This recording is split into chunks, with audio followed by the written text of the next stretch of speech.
Welcome to New Zealand's biggest gap year, an epic challenge that Laura and I decided to tackle a couple of years ago. We had to do 365 activities all around New Zealand in 365 days. And guess what? Today it is raining, and what do you do when it rains? You go in a museum. Check out the Otago Museum with us and join me at the end of the video when I'm gonna go over all the questions you had the first time we published it. It's not a little bit of rain that's gonna stop us to enjoy 365 activities during our awesome gap year.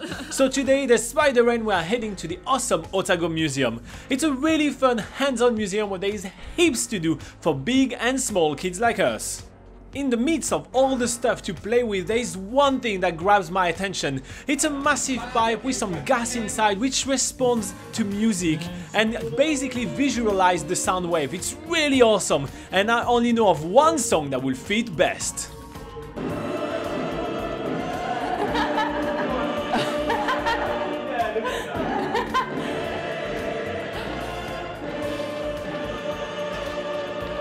Works well?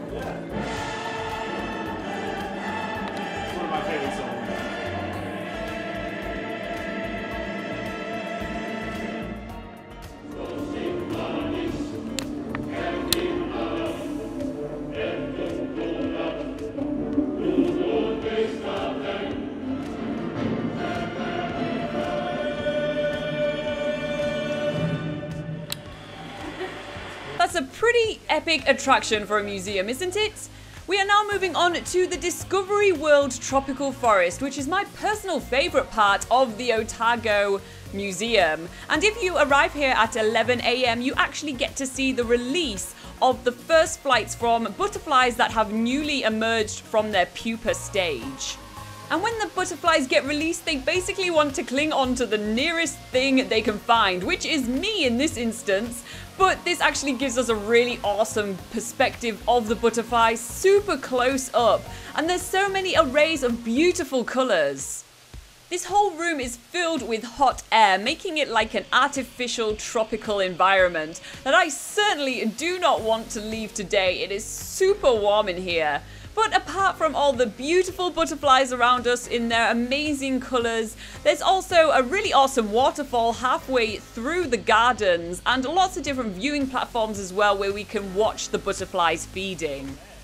At the bottom of the tropical garden there is something really awesome. It's a breeding room. This is where we get to see the butterflies coming out of their chrysalids and becoming, well, a butterfly. It's really awesome, and it's something that I've personally never seen in my life. It's a really cool thing to add to a tropical garden. And because you need to create in any garden kind of an ecosystem, there is also a few birds roaming around. After all, we're in New Zealand, aren't we? After the tropical garden, Laura and I move on to a guided tour of the rest of the museum collections. During this Treasures of the Museum tour, we're going to be going over every single one of the collections of the museum and seeing some of their highlights and get a little bit of an insight from our tour guide. It's a really awesome way to tour the museum without having to spend about 7 hours going through everything. The tour starts in the Pacific Cultures Gallery, which is a really fascinating gallery about how these isolated islands have become populated with such rich cultures.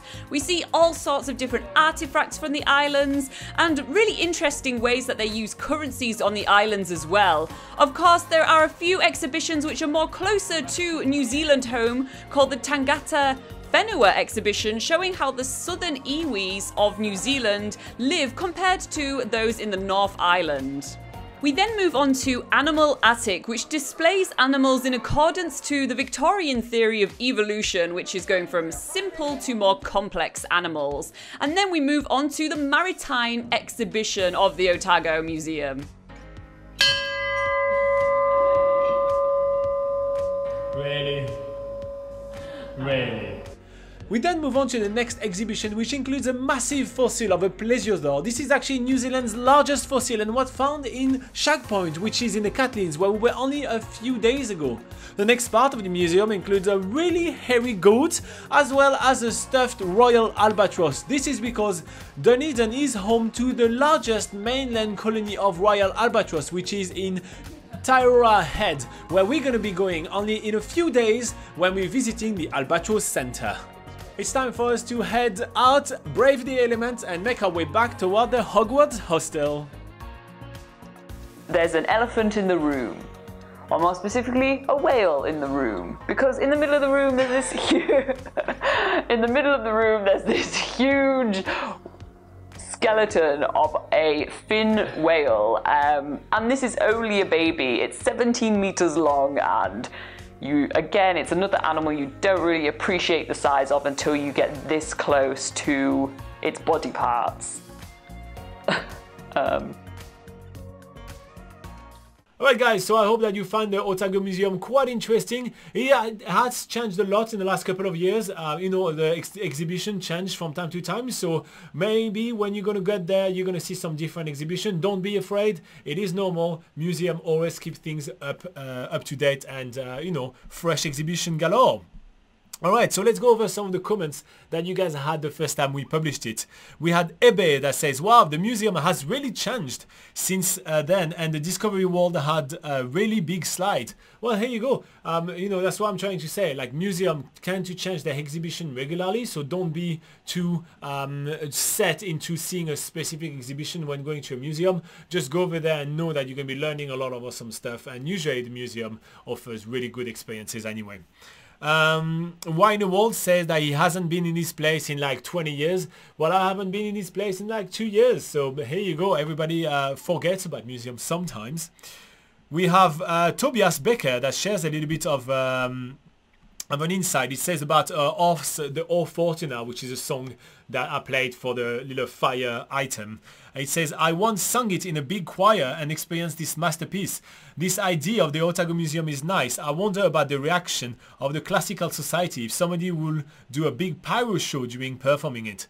That'd be absolutely epic. I'd be here for that. Then he continues saying, this video is really nice. It's crazy. I really couldn't believe it. I'm organizing a semester abroad to New Zealand, and since video like yours, I'm so excited and I almost can't hold it. Thank you so much, mate. You're very, very welcome. And yeah, that's basically all the comment that we got on this video. So not really that popular, but that's always happened when we cover museum. But we're here to cover all the stuff that there is to do in New Zealand. Speaking of an exhaustive list of things to do in New Zealand, check out nzpocketguide.com. On there, we even have our 101 favorite things to do in New Zealand, all ranked with all explanation of why we rank them like that. And that will help you plan your trip to New Zealand and see what are the best things to do around the country. And if you get to do 101 things around New Zealand, that'd be absolutely amazing. Yeah, and like and subscribe if you found this video useful. It's a great free way for you to support our hard work. Thank you very much. Bye bye.